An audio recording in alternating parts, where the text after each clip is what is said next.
भगवान की प्रत्येक लीला के पीछे कोई ना कोई कारण जरूर है। कोई भी लीला भगवान ने ऐसी नहीं की।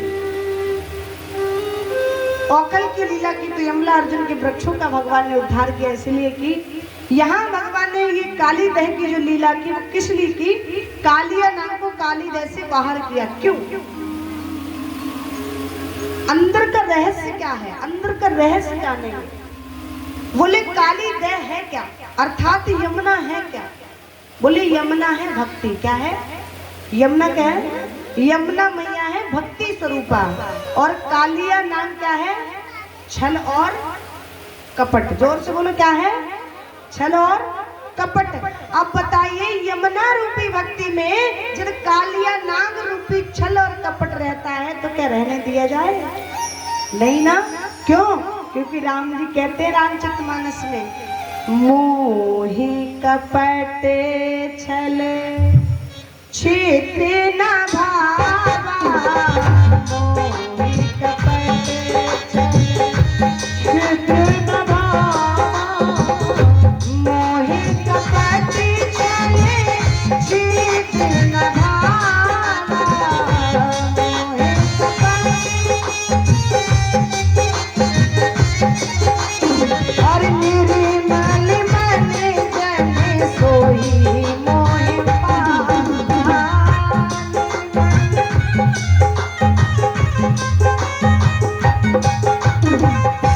मोहि कपट छल छिद्रना। अब आप बताइए भगवान ने अच्छा किया या गलत किया? भाई ठीक किया ना, क्योंकि भगवान कहते हैं मेरी भक्ति में यदि लेस मात्र भी छल कपट है तो वो भक्ति मुझे स्वीकार, और ऐसा भक्त मुझे स्वप्न में भी प्राप्त नहीं कर सकता। प्रत्यक्ष तो बात छोड़िए। तो इसलिए भगवान की भक्ति यदि हम करते हैं तो निस्वार्थ भावना से, निष्काम भावना से, छल और कपट नहीं होना चाहिए।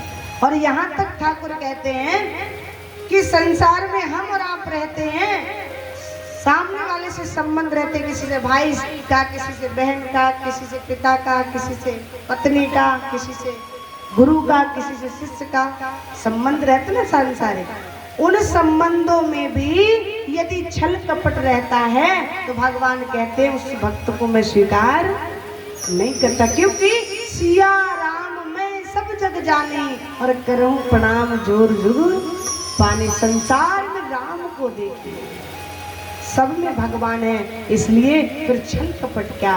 यदि हमारी सामने वाले से नहीं बन रही है तो भैया तू अपने घर और हम अपने घर। ये नहीं कि महाराज बन भी नहीं रही और दिखावा के लिए रिश्ता चला रहे हैं। यदि ऐसा कोई करता है तो भगवान कहते हैं ऐसा जीव, ऐसा मनुष्य मुझे बिल्कुल भी स्वीकार नहीं।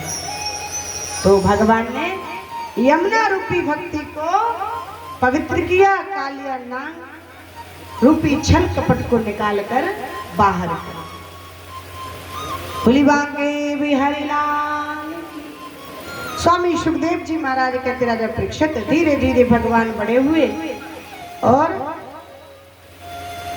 हेमंत ऋतु का समय था। ब्रज की जितनी गोपिकाएं थी सब यमुना स्नान करते जाती थी ब्रह्म मुहूर्त में। ब्रह्म मुहूर्त का समय कितना होता है? 4 बजे से 5:30 बजे के बीच का जो समय होता है उसे क्या कहते हैं? ब्रह्म मुहूर्त। तो ब्रह्म मुहूर्त में स्नान करने जाते, करते ना माह के महीने में स्नान कई जगह करती माताएं। तो गोपियां जाती थी, भगवान रोज देखते थे उनको, लेकिन स्नान करने तो जाती, पर स्नान करके आने के बाद कात्यायनी मैया की पूजा करती थी।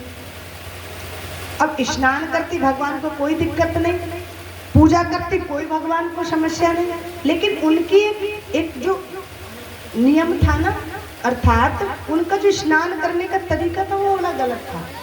पता है कैसे स्नान करते? यमुना मैया में निर्वस्त्र होकर स्नान करते। तो भगवान को लगा कि ये स्नान करते हैं, इसका मतलब ये अपराध करते हैं, और भगवान नहीं चाहते कि मेरा भक्त धर्म करते करते करते करते किसी गलत मार्ग पर पहुंच जाए। हमको ये भी ज्ञात होना चाहिए, कई जन होते ना धर्म कराते कराते किसी को ये पता ही नहीं लगता, धर्म कर बैठते।